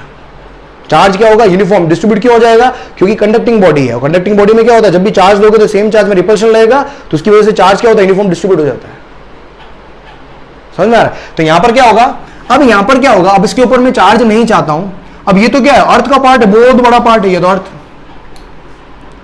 ठीक है, ये अर्थ का पार्ट है ना मेरे पास। अब इसका जो भी चार्ज होगा, अब चार्ज जो होता है, दो बॉडी को अगर आप कनेक्ट करोगे, सपोज ये दो बॉडी को कनेक्ट कर दिया, तो दो बॉडी के ऊपर चार्ज जो होता है वो हमेशा क्या करेंगे, आप कनेक्ट कर दोगे तो चार्ज का हमेशा क्या होता है, यूनिफॉर्म डिस्ट्रीब्यूट हो जाता है सब तरफ, यूनिफॉर्म डिस्ट्रीब्यूशन। अब इतनी बड़ी बॉडी से छोटी सी बॉडी कनेक्ट करोगे तो सोच के देखो, maximum charge will be distributed in earth, तो अर्थ तो बहुत बड़ा कंडक्टर है ना, तो यहां पर ऑलमोस्ट सारा का सारा चार्ज कहां हो जाएगा, अर्थ के पास चला जाएगा, सारा का सारा चार्ज क्या होगा। तो इस प्रोसेस को sharing of electric charge with अर्थ, इसको अपन क्या बोलते हैं, अर्थिंग। क्या हो गया process, sharing of electric charge with earth, sharing of electric charge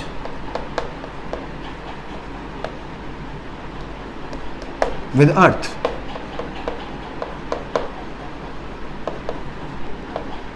इसको क्या बोलते हैं अपन ये। अब इसके अंदर प्रोसेस होता क्या है, सपोज ये बॉडी है, ठीक है, ये बॉडी है, इसको मुझे क्या करना है, ये सपोज क्या पॉजिटिवली चार्ज बॉडी है, ये पॉजिटिवली चार्ज बॉडी है, मैंने अर्थ से कनेक्ट कर दिया, होगा क्या, मैंने बोला सारा का सारा चार्ज अर्थ के साथ शेयर हो जाता है, ये सिंबल होता है, ये सिंबॉलिक रिप्रेजेंटेशन है, symbol of earth, earthing, symbol of earthing oblique grounding. एक और तरीका ये भी होता है, सपोज ये पॉजिटिवली चार्ज बॉडी है, ऐसे भी करते हो आप, दोनों तरीके हैं। तो इसमें होता क्या है, ये दोनों सिंबल ऑफ अर्थिंग है, ठीक है। अब होता क्या है एक्चुअल में, कि जब भी आपके पास बॉडी को अगर आप अर्थ से कनेक्ट करोगे तो यहां पर जो भी चार्ज होगा वो अर्थ के साथ शेयर होगा। अब शेयर होने का मतलब क्या हो गया, मतलब इसके ऊपर चार्ज खत्म। अब इसके ऊपर चार्ज खत्म कब होगा, जब इसका चार्ज जीरो हो जाएगा, इसका चार्ज जीरो कब होगा, जब अर्थ से इलेक्ट्रॉन निकल के कहां आएंगे, बॉडी के पास में आएंगे। मतलब इस केस में क्या होगा, अर्थ से निकल के इलेक्ट्रॉन कहां आएंगे, बॉडी के पास में आते हैं, तभी मेरे पास क्या होगा, इसका चार्ज जीरो हो पाएगा, तभी ये न्यूट्रल हो पाएगी। और जैसे अर्थ के पास है, अब यहां से क्या करो, अब मैं यहां पर क्या करूं, अगर मैं रिमूव कर दूं, अब मैं यहां से क्या कर डिटैच कर देता हूं, है ना, यहां से मैंने डिटैच कर दिया, तो ये बॉडी क्या बन जाएगी, न्यूट्रल। अर्थ से कनेक्ट कर दिया न्यूट्रल हो जाएगी। समझ में आ गया। अगर मैं क्या करता हूँ, फॉर एग्जाम्पल मैं बोलता हूँ अगर ये नेगेटिवली चार्ज है, बॉडी क्या नेगेटिवली चार्ज है, और मैंने क्या कर दी, अर्थिंग कर दी। सेम वही यहाँ पर भी वही है ना, डायग्राम सेम वही था, बस रिप्रेजेंटेशन बताया था, इलेक्ट्रॉन का मूवमेंट होगा इधर।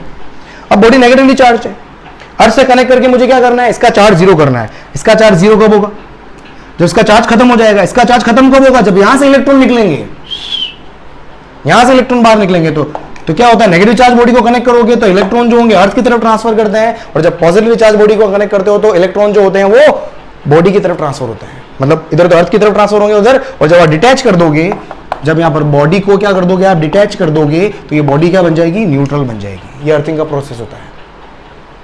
समझ में आ रहा है। जब डिटैच करोगे तो क्या हो जाएगा, आई थिंक आपको क्लियर हो गया। जल्दी से इसको लिख लें आप।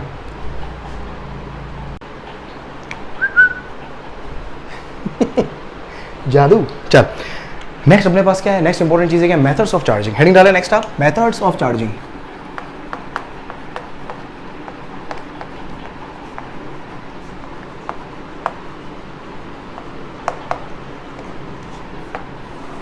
मेथड्स ऑफ चार्जिंग, ठीक है, वन बाय वन सारे मेथड देखेंगे। पहला method charging by friction.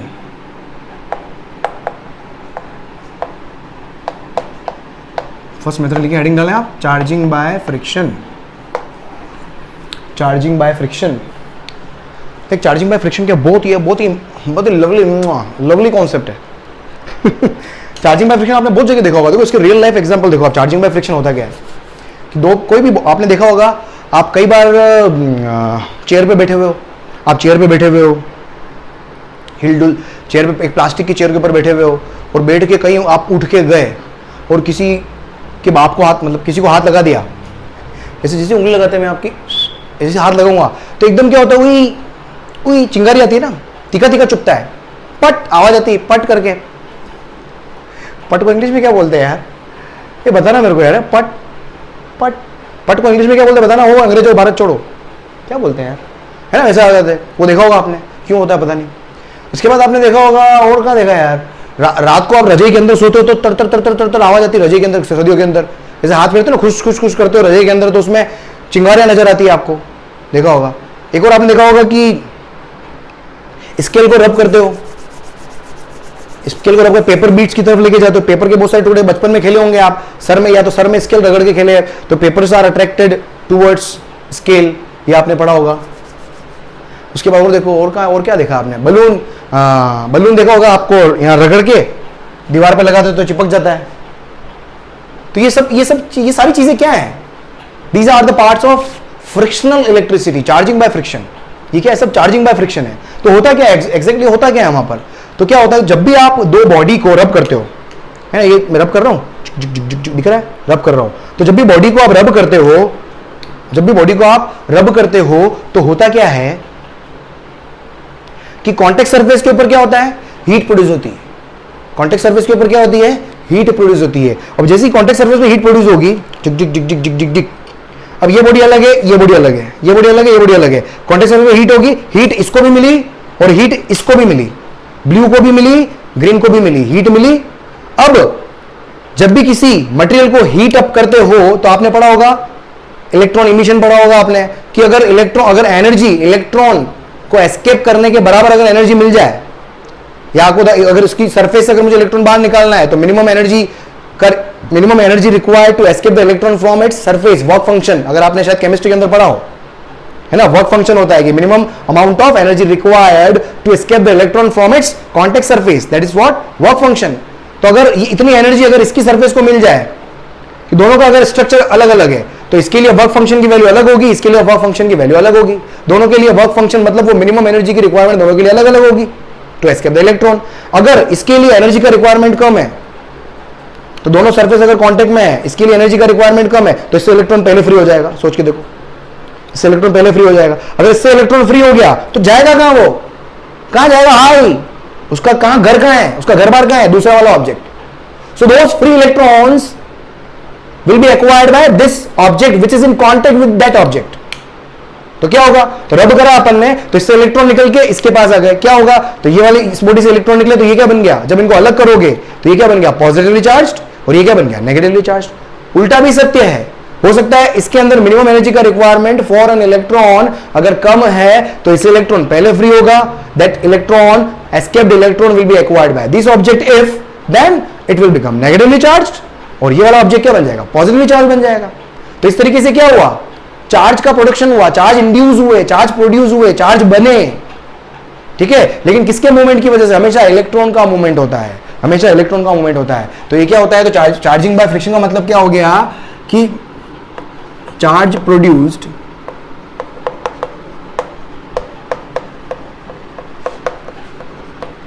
Due to rubbing between two bodies, दो बॉडीज के बीच में रब की वजह से क्या होता है, चार्ज इंड्यूस, चार्ज प्रोड्यूस होना, उसको अपन क्या बोलते हैं, frictional electricity. Charging by friction क्या एक और नाम है आपके पास, फ्रिक्शनल इलेक्ट्रिसिटी, इसको एक नाम और होता है फ्रिक्शनल इलेक्ट्रिसिटी, इलेक्ट्रिसिटी, इस प्रोसेस को बोलते हैं। इसके एग्जांपल मेरे पास क्या हो गया, एग्जांपल लिख सकते हो आप, है ना, चेयर करंट, इसके एग्जांपल लिख लो यार, थोड़ा समझ में आ जाएगा एग्जांपल, या थोड़ा मैं इसको रब कर दूं पहले। ये दो बॉडी है, यहाँ पर अपन ने रब कर दिया तो यहाँ पर क्या होगा, हीट बढ़ेगी, हीट इंक्रीज होगी, तो क्या होगा, अगर इलेक्ट्रॉन इधर से इधर इलेक्ट्रॉन गए तो ये क्या बन जाएगा, इलेक्ट्रॉन इधर से इधर जा रहे हैं तो ये क्या बन जाएगा, नेगेटिव, और ये क्या बन जाएगा, पॉजिटिव। इलेक्ट्रॉन अगर इधर से इधर गए और दोनों को मैं वापस क्या कर रहा हूँ, अगर मैं अलग कर देता हूँ दोनों को तो ये क्या बन जाएगा, नेगेटिव, और ये क्या बन जाएगा, पॉजिटिव। अब इन दोनों को पास में लेके आओगे तो ये क्या करेंगे, एक दूसरे को अट्रैक्ट करेंगे। सोच के देखो, समझ में आ रहा है। तो अब एक्चुअल में होता क्या है, अब देखो चेयर से उठे, अब होता क्या है, जब आप चेयर पे बैठते हो तो चेयर पे बैठते हो, हिलते डुलते हो, चेयर पे हिलते डुलते हो, तो चेयर का मटेरियल और आपका मटेरियल दोनों अलग अलग है, आपके कपड़े का मटेरियल अलग अलग है, तो आपके बीच में क्या होगा, रब होगा, हिलते डुलते हो, खाली बैठ सकता है क्या इंसान, उसके तो भमरी होती है, तो वो हिलेगा डुलेगा, फ्रिक्शन होगा, तो हो सकता है आपकी बॉडी पॉजिटिवली चार्ज बन जाए, चेयर बन जाए नेगेटिवली चार्ज। अब मैं पॉजिटिवली चार्ज घूम रहा हूं, मैं सबके पास ढूंढ जा रहा हूं, अब मैंने हाथ लगाया, अब हो सकता है जिसको मैंने हाथ लगाया वो भी कहीं चेयर पे हिल डुल के आया हो, लेकिन हो सकता है उसने जींस पहन रखी है और तेने फ्रॉक पहन रखी है, पैंट पहन रखी है, उसने जींस पहन रखी है, मैंने पैंट पहन रखी है, मतलब जींस भी पैंट होती है, मतलब जींस नहीं पहन रखी है, मतलब पहन रखी है, मतलब पैंट पहन रखी है। अब जींस वाला जो होगा, हो सकता है वो किसी चेयर पे गया, वो वहां पर हिला डुला, हो सकता है मैं पॉजिटिव चार्ज बना और वो हो सकता है नेगेटिव चार्ज बना।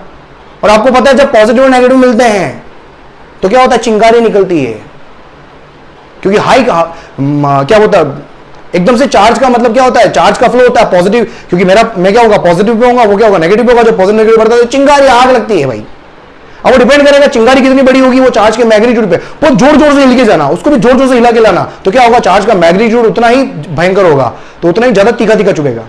बलून के केस में भी ये रगड़ते हो, अपोजिट चार्ज, दीवार पे हो सकता है अपोजिट चार्ज हो, बलून के ऊपर अगर सेम चार्ज होगा तो कभी कभी अटकता है, कभी कभी नहीं भी अटकता है। सोचना, ट्राई करना, आपकी बॉडी से रख के करना, चिपक जाएगा, हो सकता है किसी और की बॉडी से रब करना, हो सकता है नहीं चिपके।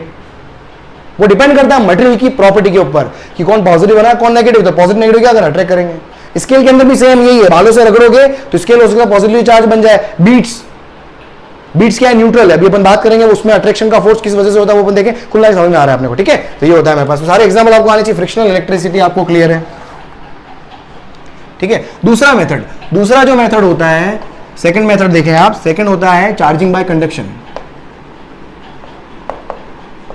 Charging by conduction, charging by conduction क्या हो गया, रब करके चार्ज करना फ्रिक्शनल इलेक्ट्रिसिटी, टच करके चार्ज करना चार्जिंग बाय कंडक्शन, और बिना टच करके चार्ज करना चार्जिंग बाय इंडक्शन। तीसरा मेथड पढ़ेंगे अपन, रब कर दिया फ्रिक्शनल, टच करके करा तो कंडक्शन, बिना टच करके करा तो इंडक्शन। क्या हो गया कि भाई चार्ज का transferring of charge between bodies by making contact.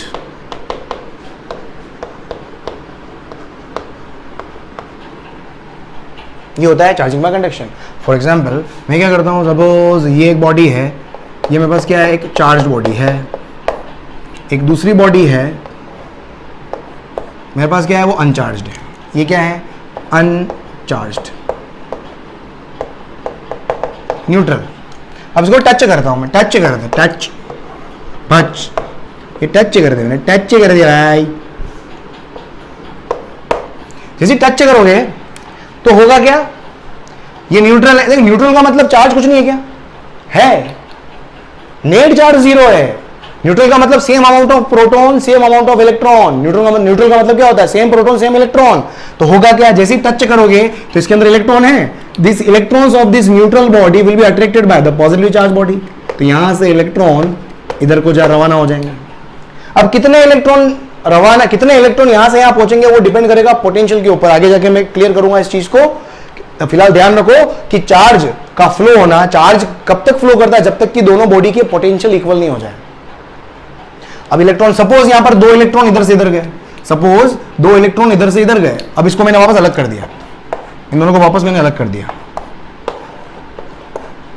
Suppose 2 electron इधर से इधर गए, तो वो 2 इलेक्ट्रॉन, इसके 2 इलेक्ट्रॉन अगर इधर से 2 इलेक्ट्रॉन इधर गए तो यहां पर क्या बन जाएगा, 2 पॉजिटिव आ जाएगा। और 2 इलेक्ट्रॉन इसके पास में गए, यहां पर 4 पॉजिटिव थे, तो 2 इलेक्ट्रॉन 2 नेगेटिव 2 पॉजिटिव को न्यूट्रल बना देंगे, तो यहां पर क्या बचेगा, पॉजिटिव बचेगा। समझ में आया क्या हुआ। तो देख क्या हो गया, बाय मेकिंग कॉन्टैक्ट आपने एक चार्ज बॉडी को अनचार्ज बॉडी से टच करके चार्ज बॉडी, अनचार्ज बॉडी को क्या कर दिया है, चार्ज कर दिया है। लेकिन यहां पर चार्ज यहां से यहां ट्रांसफर नहीं हुआ है, इलेक्ट्रॉन का ट्रांसफॉर्मेशन होता है। ट्रांसफरिंग ऑफ चार्ज मतलब इलेक्ट्रॉन, चार्ज में भी कौन, electron, transferring of electron between bodies by making contact. तो क्या हो गया, ये बॉडी क्या हो गई, चार्ज हो गई। सपोज यहां पर अगर मेरे पास क्या नेगेटिवली चार्ज होता है ना, यहां पर मेरे पास क्या नेगेटिव, अगर यहां पर क्या होता नेगेटिवली, अगर मैं बोलता हूं जी एक और एग्जांपल देख ले, अगर मैं यहां पर क्या बोलता, नेगेटिवली चार्ज अगर होता, ये नेगेटिवली चार्ज होता, ये अनचार्ज बॉडी होती, क्या होता, जब इसको मैं कांटेक्ट में लेके आता, देख इसको मैं कांटेक्ट में लेके आता, क्या होता, इसमें क्या होता, तो इलेक्ट्रॉन, ये एक्सेसिव इलेक्ट्रॉन है, तो एक्सेस अमाउंट ऑफ इलेक्ट्रॉन क्या होंगे, इधर से इधर, इधर से इधर इलेक्ट्रॉन जाएंगे। कब तक जाएंगे, जब तक पोटेंशियल इक्वल नहीं हो जाता। तो देख यहां से फिर दोनों को मैं अलग करूंगा, दोनों को अलग करूंगा, तो हो सकता है मेरे पास यहां पर क्या होंगे, 2 इलेक्ट्रॉन उधर चले गए, तो ये नेगेटिव चार्ज बन गया, और 2 इलेक्ट्रॉन इधर से कम हो गए, 4 में से 2 गए, तो 2 इलेक्ट्रॉन यहां पर आ गए। तो ये क्या बन गया, समझ में आ रहा है ये। तो इस तरीके से मेरे पास क्या होता है, मेकिंग कॉन्टैक्ट से चार्ज करते हो किसी बॉडी को आप, राइट। चलो बहुत बढ़िया, जल्दी से इसको लिख लो, चार्जिंग बाय, फिर इसके बाद देखते हैं चार्जिंग बाय इंडक्शन। जल्दी, इसमें एक चीज और लिखवानी है ना, चार्जिंग बाय कंडक्शन में एक चीज और लिखवा देता हूं मेरे को यार। चार्ज डिस्ट्रीब्यूशन वैसे आगे देखेंगे अपन, एक नोट लिख लो यार यहाँ पर, कि जब 2 आइडेंटिकल बॉडीज, देखिए एक नोट लिख लो, एक नोट लिख लेना यहाँ पर, कि जब भी 2 आइडेंटिकल बॉडीज को अगर आप टच करके वापस अलग करते हो, क्या बोल रहा हूँ, ये दोनों आइडेंटिकल बॉडीज है, आइडेंटिकल बॉडीज, आइडेंटिकल बॉडीज, इसका चार्ज कितना है, Q1 है, इसका चार्ज Q2 है, दोनों को क्या करा मैंने, टच करा, टोटल चार्ज कितना हो गया अभी, Q1 प्लस Q2, दोनों को अलग करूंगा तो इसका चार्ज कितना हो जाएगा, दोनों पे चार्ज टोटल चार्ज का हाफ हो जाता है अगर आइडेंटिकल बॉडीज है तो। ये चार्ज डिस्ट्रीब्यूशन वाला टॉपिक है, चार्ज डिस्ट्रीब्यूशन को और डिटेल में आगे करवाऊंगा, है ना, इसको अपन और आगे डिटेल में पढ़ेंगे, यहाँ खत्म नहीं कर रहा हूँ, इसको और आगे डिटेल में पढ़ेंगे अपन और अच्छे से। फिलहाल ध्यान रखो, अगर 2 आइडेंटिकल बॉडीज है, इसको टच करोगे और वापस अलग कर देते हो, तो टच करने में टोटल चार्ज कितना हो गया, Q1 प्लस Q2, क्योंकि ये पूरा एक सिस्टम बन गया, 2 बॉडी टच हो गई, मतलब क्या हो गया, सारा का सारा चार्ज क्या हो गया, टोटल Q1 प्लस Q2। अब वापस अलग करोगे तो इक्वली डिवाइड हो जाएगा, साइज के प्रोपोर्शन में डिवाइड होता है कुल मिलाकर, जितना बड़ा साइज होगा वो उतना चार्ज लेके जाएगा, ठीक है। अगर ये 1:2 होता तो 2 पार्ट ये लेके जाता और 1 पार्ट ये लेके जाता, है ना। फिलहाल इसकी डिस्ट्रीब्यूशन में इसको मैं आगे डिटेल में लूंगा, वो ध्यान रखोगे आप, ठीक है, वहां ध्यान रखना। चलो नेक्स्ट तीसरा मेथड देखें आप, चार्जिंग बाय इंडक्शन। तीसरा मेथड चार्जिंग बाय इंडक्शन, या इसको इलेक्ट्रोस्टैटिक इंडक्शन भी बोलते हैं अपन, इलेक्ट्रोस्टैटिक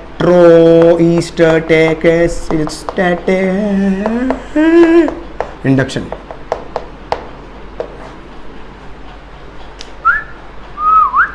इलेक्ट्रोस्टैटिक इंडक्शन, अरे भाई हट जा, देख क्या होता है charging by induction, electrostatic induction without making any contact. मैंने क्या बोला था, रब कर दो तो फ्रिक्शन हो जाएगा, टच कर दो तो कंडक्शन हो जाएगा, पास लेके आगे बिना मेकिंग कॉन्टैक्ट अगर कर दो तो इंडक्शन, मतलब ट्रांसफरिंग ऑफ चार्ज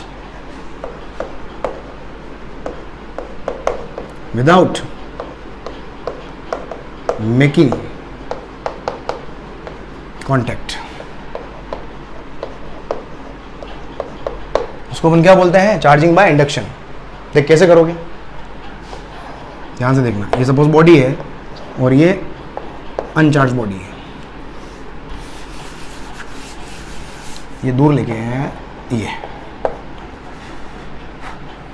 ये देख पॉजिटिवली चार्ज बॉडी है, ये पॉजिटिवली चार्ज बॉडी है और ये अनचार्ज है, अनचार्ज बॉडी यूसीबी, ये चार्ज बॉडी मतलब सीबी चार्ज बॉडी। इसको क्या करा मैंने, पास में लेके आया, पास में लेके आता हूं मैं, होगा क्या, ये न्यूट्रल बॉडी है लेकिन इसके अंदर इलेक्ट्रॉन और प्रोटॉन है ना। देख क्या होगा, जैसे ये पॉजिटिव चार्ज के पास में अगर न्यूट्रल बॉडी लेके आऊंगा तो होगा क्या, न्यूट्रल बॉडी के अंदर जो इलेक्ट्रॉन होंगे, फ्री इलेक्ट्रॉन जो होंगे वो क्या होगा, इस पास वाली सरफेस पे जाके क्या हो जाएंगे, अक्यूमुलेट हो जाएंगे। और इसका पॉजिटिव चार्ज ये रहा, क्यों, इससे इसके ऊपर अट्रैक्शन फोर्स लगा है, इससे इसके ऊपर अट्रैक्शन फोर्स लगा है। लेकिन यहां पर डेफिशिएंसी ऑफ इलेक्ट्रॉन, एक मिनट, ये अपनी पॉजिटिव चार्ज, ये पॉजिटिव चार्ज बॉडी है, लेकिन अभी इलेक्ट्रॉन इधर आ गया, फ्री इलेक्ट्रॉन इधर आ गया, तो वो वाले एंड पे डेफिशिएंसी ऑफ इलेक्ट्रॉन हो गई, तो उसकी वजह से क्या होगा, पॉजिटिव चार्ज क्या हो जाएगा, यहां पर इंड्यूस हो जाएगा। इसको बोलते हैं अपन चार्ज का इंड्यूस होना। This process is called induction of charge, charges induce होना। आपको पता, केमिस्ट्री में पढ़ा होगा आपने, ये इंडक्शन ऑफ चार्जेस, ठीक है। ये इससे अट्रैक्ट हो गया क्योंकि इसका अट्रैक्शन फोर्स लगा था। अब देख, अब मैं क्या करता हूं, थर्ड स्टेप के अंदर क्या करता हूं, ये तो भाई अपना यहीं पर है, ये बीडू अपना इधर ही है, इधर बीडू को क्या करा मैंने, मैं कर देता हूं इधर अर्थिंग, याद आ रहा है कुछ, अर्थिंग नेगेटिव। अब देखोगा क्या, ये पॉजिटिव। अब यहां ध्यान से देखना, ये नेगेटिव इलेक्ट्रॉन जो है वो क्या है, इससे अट्रैक्ट हो रहे हैं, मतलब इसके ऊपर अट्रैक्शन फोर्स लग रहा है इसका, तो ये इलेक्ट्रॉन तो are not now free to move, electron free नहीं है मूव होने के लिए। बचा क्या, अब ये पॉजिटिव चार्ज से ऑलरेडी रिपेल कर रहे हैं, this positive charge can be shared, can be movable, लेकिन पॉजिटिव चार्ज कभी मूव होता नहीं है। और अगर इस केस में मैंने अर्थिंग कर दी है तो देख क्या होगा, जैसे मैंने अर्थिंग कर दी तो मैंने क्या बताया था, अर्थिंग में इलेक्ट्रॉन कहां से कहां जाएंगे वो डिपेंड करता है बॉडी के ऊपर चार्ज क्या है। अब इस बॉडी न्यूट्रल तो है, लेकिन ये नेगेटिव चार्ज जो है वो क्या है, पहले अगर मेरे पास एक फ्री चार्ज होगा तो सारा का सारा शेयर हो जाएगा, फ्री चार्ज ही शेयर होता है। तो यहां पर क्या है, फ्री चार्ज कौन सा है, पॉजिटिव चार्ज फ्री है, बिल्कुल फ्री टू शेयर। तो क्या होगा, यहां से इलेक्ट्रॉन निकलकर कहां आएंगे, बॉडी की तरफ आएंगे। और अगर जैसे ही मैं क्या करूंगा, अब यहां से अर्थिंग रिमूव कर देता हूं, अर्थिंग को मैंने रिमूव कर दिया, ठीक है, तो क्या होगा, ये पॉजिटिव चार्ज और ये नेगेटिव चार्ज, यहां से क्या पॉजिटिव चार्ज पूरा क्या हो गया, अर्थ के साथ में शेयर हो गया। और फाइनली दोनों को मैं क्या कर देता हूं, दूर दूर रख देता हूं, दोनों को क्या कर दिया मैंने, दूर दूर कर दिया। तो चार्ज जो होगा वो क्या होगा, इसके अंदर तो वो पॉजिटिव चार्ज था ही, इसके अंदर जो नेगेटिव चार्ज था वो क्या हो जाएगा, अब यूनिफॉर्म डिस्ट्रीब्यूट हो जाएगा। तो क्या कर दिया, देखो आपने बिना टच किए ही एक बॉडी को क्या कर दिया, अपोजिटली चार्ज बॉडी बना दिया मैंने। अपोजिटली चार्ज बनेगी, देख सोच, अगर नेगेटिव चार्ज होता, ये नेगेटिव होता, तो यहां पर क्या आता, पॉजिटिव, इलेक्ट्रॉन रिपल होते हैं, फ्री इलेक्ट्रॉन, तो इधर नेगेटिव इकट्ठा होता। अब मैं अर्थिंग करता तो इलेक्ट्रॉन, तो नेगेटिव चार्ज क्या होता, अर्थ के साथ में शेयर हो जाता, इलेक्ट्रॉन बाहर की तरफ जाते, नेगेटिव चार्ज बाहर की तरफ जाता।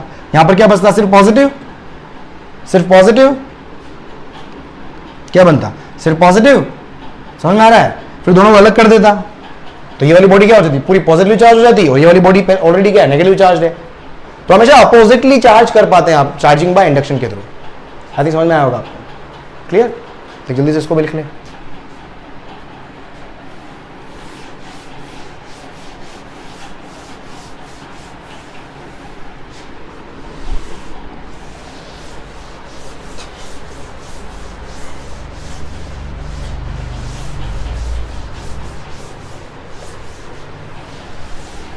समझ में आ गया भाई लोगों, समझ में आया कि नहीं आया भाई। This is what charging by induction. देख अब मैं पेपर बीट वाला एग्जांपल बताता हूँ, देखो मैं आपको अभी देख, इसमें तक सही में एकदम एक्चुअल में फील आएगा आपको। देख आपका स्केल जो होता है ना, देख एक और एग्जांपल, हाँ स्केल, जो स्केल को रब करते हो ना आप, स्केल, ये आपका स्केल हो गया और ये पेपर बीट हो गई, ये पेपर बीट हो गई, पेपर का टुकड़ा है ना। अब होता क्या है, सपोज ये स्केल क्या है, पॉजिटिवली चार्ज है, ये मेरे पास क्या न्यूट्रल है, होगा क्या, जैसे पेपर बीट को इसके पास ले जाओगे तो पेपर बीट के इस वाले एंड पर नेगेटिव चार्ज आ जाएगा और अपोजिट में क्या आ जाएगा, ये आ गया। अब देख ध्यान से देखना, अब होगा क्या, अब पेपर बीट ये तो अपने हाथ में होल्ड है, अब पेपर बीट पे देखो पॉजिटिव चार्ज और नेगेटिव चार्ज के बीच में फोर्स अगर F1 लग रहा है, ये इधर अट्रैक्ट कर रहा है, समझ में आ रहा है, इसको तो मैंने होल्ड किया हुआ है ना, तो ऐसे थोड़ी पेपर बीट उसको अट्रैक्ट कर लेगी, पेपर बीट इधर अट्रैक्ट होगी, समझे।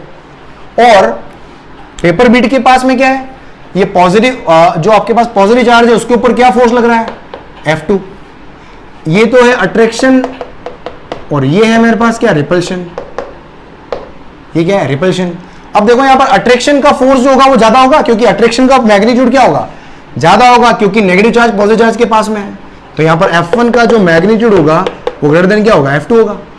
इसका मतलब क्या होगा, तो नेट फोर्स जो होगा वो क्या होगा, अट्रैक्शन हो जाएगा।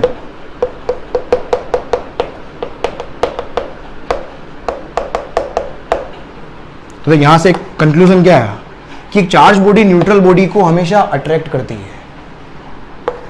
यहां से कंक्लूजन क्या आ गया कि चार्ज्ड बॉडी, अरे एक काम करना, उस पे जो मेथड्स ऑफ चार्जिंग पे बोर्ड लिख देना आप, एग्जाम में क्वेश्चन आता है ना, frictional electricity, charging bye conduction, charging by induction, उसमें इंडक्शन इंपॉर्टेंट है, इंडक्शन में ज्यादातर क्वेश्चन इंडक्शन से मिलते हैं आपको, तो इलेक्ट्रोस्टैटिक इंडक्शन पे बोर्ड्स लिख देना, बोर्ड्स इंपॉर्टेंट है।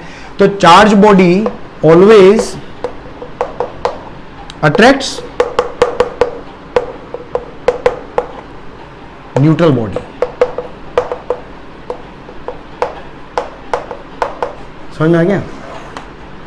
तो यहां से अब देखो, अब एक चीज बताओ मुझे, देख यहां से एक और एग्जांपल लेता हूं, देख समझना यहां पर, एक ये पॉजिटिव चार्ज बॉडी है, ये अननोन बॉडी है। अगर मैं बोल रहा हूं ये ए बॉडी है और ये बी बॉडी है, देख सोचना यहां पर, अगर ए बॉडी बी को अट्रैक्ट कर रही है, देख सोच, इफ ए अट्रैक्ट्स बी, तो बताओ बी पॉजिटिव, बी का चार्ज क्या होगा, बी क्या होगी, पॉजिटिव नेगेटिव न्यूट्रल क्या होगी, पोज करके सोचो, देख सोच क्या होगी, अट्रैक्ट्स अगर होगी तो बी क्या हो सकती है, बी नेगेटिव भी हो सकती है और न्यूट्रल भी हो सकती है, दोनों में से कोई भी पॉसिबल है, समझ में आ रहा है, एक चीज ये है। लेकिन अगर मैं क्या बोलूं, इफ ए, सोचना, if A repels B,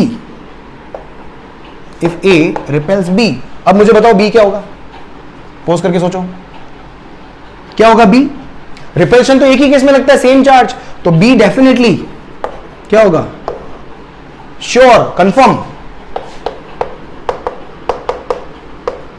confuse,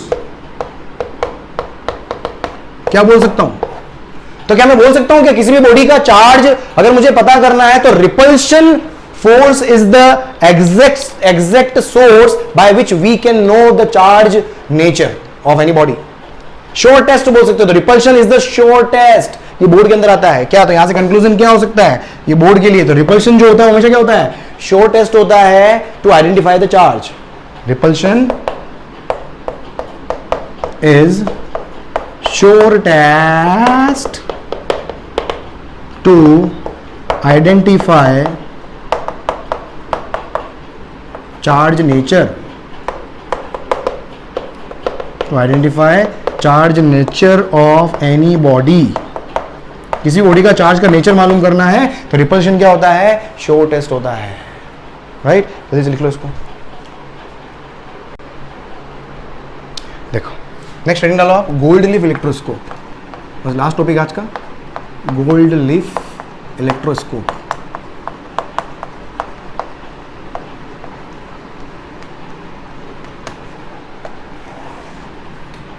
gold leaf electroscope, देख गोल्ड लीफ इलेक्ट्रोस्कोप का काम क्या है, इसका काम क्या है कि किसी भी रॉड के ऊपर चार्ज के नेचर को आइडेंटिफाई करना, to identify whether any rod, whether any object is charge और अनचार्ज। क्या काम है इसका? To identify whether any object is charged or uncharged, charged oblique uncharged। ठीक है, स्ट्रक्चर होता क्या है एक्चुअल में, कैसे आइडेंटिफाई करोगे कोई बॉडी चार्ज है या अनचार्ज है? तो स्ट्रक्चर होता क्या है, इसके अंदर मेरे पास क्या होता है, एक कंटेनर है,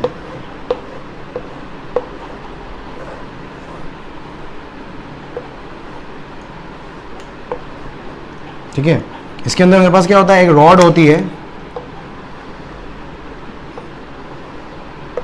एक ही रॉड होती है, ठीक है, पूरा एक सिंपल या असेंबली पूरी एक रॉड है पूरी, और रॉड के एंड पर गोल्ड लीफ होती है, पतली पतली फिल्म गोल्ड की, इसलिए गोल्ड लीफ इलेक्ट्रोस्कोप नाम है इसका। ये क्या है? Gold films, gold film. अब होता क्या है, जिस भी बॉडी को मुझे चेक करना है कि वो चार्ज या अनचार्ज है, सपोज मेरे पास ये बॉडी है, इसको मुझे चेक करना है, ये अननोन बॉडी, ये क्या है? अननोन बॉडी, जिसके बारे में मुझे पता करना है कि वो चार्ज है अनचार्ज है। तो क्या करोगे, उसको यहाँ कॉन्टेक्ट में लेके आओगे। सपोज मेरे पास ये पॉजिटिवली चार्ज है, अगर ये पॉजिटिवली चार्ज है तो सोचो क्या होगा। अगर ये पॉजिटिवली चार्ज है तो ये पूरा न्यूट्रल है, इनिशियली क्या है, न्यूट्रल है, तो क्या होगा, इसका पॉजिटिव चार्ज इसको मिलेगा। ऐसी था ना, चार्ज बॉडी से अनचार्ज बॉडी को कनेक्ट करते हो तो क्या, चार्जिंग बाय कंडक्शन से ही देखा था अपन ने, तो क्या होगा, इससे पूरा कनेक्ट होगा, तो यहां पर होगा क्या, तो इस पूरी बॉडी के ऊपर क्या आएगा, और गोल्ड फिल्म भी क्या होती है, कंडक्टिंग मटेरियल होता है, तो सारा का सारा पॉजिटिव चार्ज होगा वो यूनिफॉर्मली पूरी बॉडी के अंदर क्या हो जाएगा, क्योंकि ये भी रॉड है, ये भी क्या है, मेरे पास रॉड है, कंडक्टिंग रॉड है, कंडक्टिंग रॉड है, तो सारा का सारा चार्ज होगा वो क्या होगा, यूनिफॉर्म डिस्ट्रीब्यूट हो जाएगा। अब यहां पर अगर आप ये देखोगे, इसके बीच का एंगल थीटा, ये पहले शुरू में क्या बिल्कुल पास में है, ये बिल्कुल क्या पास में है, समझो आप ये। अब जैसे यहां पर इस पे पॉजिटिव चार्ज आ गया, इसमें पॉजिटिव चार्ज आ गया, क्या होगा, दोनों एक दूसरे को रिपेल करेगी, डाइवर्ज करेगी। अब सोचो, जितना ज्यादा चार्ज यहां पर बढ़ाऊंगा मैं, उतना ज्यादा चार्ज इधर ट्रांसफर होगा, तो उतना ज्यादा रिपल्शन फोर्स होगा। समझ में आ रहा? तो यहां पर आप देख सकते हो, अगर ये दूर जाती है, इसका मतलब क्या है, ये बॉडी जो टच की वो चार्ज है, अगर दूर नहीं जाती है, जो बॉडी टच की है वो क्या है, अनचार्ज है। समझ में? तो यहां पर क्या है कि if theta increases, it means जो रॉड ए है, ए जो है वो क्या है, इज चार्ज्ड, ए क्या हो गई, चार्ज्ड। समझ में आ गया? अगर मैं अगर मैं क्या बोलूंगा, इफ ए का चार्ज, सोच के देखो, ए का चार्ज अगर इंक्रीज करूंगा तो थीटा भी क्या होगा, इंक्रीज होगा, उतना ज्यादा डाइवर्जेंस लगेगा। समझ में आ रहा है? और इसके अलावा अगर एक और चीज अगर अपन देखें, और क्या कर सकता हूं मैं, आप क्या ये बता सकते हो क्या, बॉडी का चार्ज पॉजिटिव है या नेगेटिव, क्या ये आइडेंटिफाई कर सकते हो? सोच के देखो, पोज करके सोचो। अपन नहीं आइडेंटिफाई कर सकते, क्यों? क्योंकि देखो यहां पर नेगेटिव चार्ज बॉडी होगी तो भी यहां पर पूरा का पूरा चार्ज क्या आएगा, नेगेटिव आएगा। तो गोल्ड फिल्म के ऊपर भी चार्ज क्या आएगा, negative negative, again repulsion will be there. So you cannot identify the nature of charge, you can only identify the magnitude of charge or presence of charge or absence of charge. So इसके अंदर क्या होगा, can't identify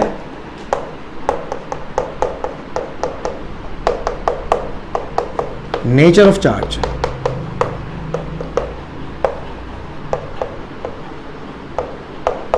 समझ में आ गया? चलो जल्दी से लिख लो इसको भी। This is what, electroscope, gold leaf. चलो जादू। चलो तो नेक्स्ट अपने को अब क्या करना है, होमवर्क बस आज यही इतना ही करेंगे। आई थिंक बहुत ज़्यादा हो गया होगा, पता नहीं आपको लगा नहीं लगा, पर मेरे को बहुत मज़ा आया पढ़ाने में, आनंद आ गया यार, शानदार, भगवान कसम, अल्लाह कसम। क्वेश्चन करना करके लाना, कल डिस्कस करेंगे इसको, होमवर्क करके लाना। मतलब कल क्या, जब भी होगा टेलीग्राम ग्रुप पे रहो यार। देखो अगर कम टाइम के अंदर सारे लेक्चर्स टाइम पे कोर्स करवाना कंप्लीट करना चाहते हो तो टेलीग्राम ग्रुप के ऊपर इन क्वेश्चन के डाउट मुझसे ले लें आप प्लीज़, रिक्वेस्ट है।